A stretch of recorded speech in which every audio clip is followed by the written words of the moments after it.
മൂന്നാം നരേന്ദ്രമോദി സർക്കാരിന്റെ സത്യപ്രതിജ്ഞയ്ക്കുള്ള ഒരുക്കങ്ങൾ തുടങ്ങിയപ്പോഴും ഡൽഹിയിൽ തിരക്കുള്ള രാഷ്ട്രീയ നീക്കങ്ങൾ നടക്കുകയാണ്. ഇന്ത്യ മുന്നണിയുടെ നേതാക്കൾ ഉഭയകക്ഷി ചർച്ചകളും കൂട്ടായ ശ്രമങ്ങളും തുടരുകയാണ്. പുതിയ സർക്കാർ വിശ്വാസ വോട്ട് നേടുന്നതിന് മുമ്പ് അട്ടിമറിക്കുള്ള സാധ്യതകളും രാഷ്ട്രീയ നിരീക്ഷകർ പക്ഷേ തള്ളിക്കളയുന്നില്ല. ഇന്ത്യ മുന്നണിയിൽ നിന്ന് പാർട്ടികളെ തന്നെ അടർത്തിയെടുക്കാൻ അപ്പോൾ മറുവശത്ത് NDA ശ്രമിക്കുന്നതായും റിപ്പോർട്ടുകളുണ്ട്. ശനിയാഴ്ച മൂന്നാം നരേന്ദ്രമോദി സർക്കാർ സത്യപ്രതിജ്ഞ ചെയ്യും എന്നാണ് ഇപ്പോൾ പുറത്തുവരുന്ന റിപ്പോർട്ടുകൾ.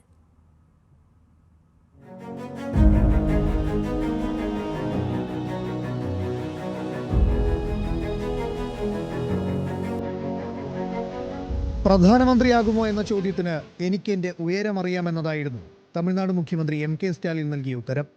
ഇത് 1996 പിതാവ് M കരുണാനിധി മാധ്യമങ്ങളോട് പറഞ്ഞതാണ്. അന്ന് വാജ്പേയി സർക്കാർ ഭൂരിപക്ഷം തികയ്ക്കാതെ വീണപ്പോൾ പ്രധാനമന്ത്രിയാകാനുള്ള നിർദ്ദേശം M കരുണാനിധിയുടെ മുന്നിലെത്തി. കരുണാനിധി നിരസിച്ചതോടെ HD ദേവഗൌഡ ആ പദവിയിലെത്തി. സമാനമാണ് ഇന്നത്തെ സാഹചര്യവും. അന്ന് ലാലു പ്രസാദ് യാദവ് കിങ് മേക്കറായി എത്തിയെങ്കിൽ ഇന്ന് മകൻ തേജസ്വി യാദവിനാണ് ആ ദൗത്യം. എതിർചേരിയിലുള്ള ബീഹാർ മുഖ്യമന്ത്രി നിതീഷ് കുമാറും ഇന്ത്യ മുന്നണി നേതാവ് തേജസ്വി സൂര്യയും ഒരേ വിമാനത്തിലാണ് ഡൽഹിയിലെത്തിയത്. നിതീഷ് NDA യോഗത്തിന് പോയപ്പോൾ തേജസ്വി ഇന്ത്യ കൂട്ടായ്മയിലേക്കും പോയി.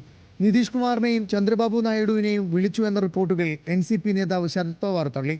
എന്നാൽ പശ്ചിമ ബംഗാൾ മുഖ്യമന്ത്രി മമതാ ബാനർജി ഇരു നേതാക്കളോടും പരസ്യമായ അഭ്യർത്ഥന നടത്തി. വീണ്ടും നരേന്ദ്രമോദി അധികാരത്തിലെത്താൻ വഴി ഒരുക്കരുതെന്നായിരുന്നു അഭ്യർത്ഥന. അഭ്യൂഹങ്ങൾക്ക് വിരാമമിട്ട് ശിവസേന നേതാവ് ഉദ്ധവ് താക്കറെയും ഇന്ത്യ മുന്നണി യോഗത്തിന് എത്തുകയായിരുന്നു. വീണ്ടും BJPയോട് അടുക്കുന്നു എന്ന റിപ്പോർട്ടുകൾക്കിടെയാണ് ഉദ്ധവ് യോഗത്തിന് പുറപ്പെട്ടത്. ഇതിനിടെ നരേന്ദ്രമോദി നേതൃത്വം നൽകിയ കാവൽ മന്ത്രിസഭ രാജിവെച്ചു. ജൂൺ 8 പുതിയ മന്ത്രിസഭ സത്യപ്രതിജ്ഞ ചെയ്തേക്കും. National desk news Malayalam.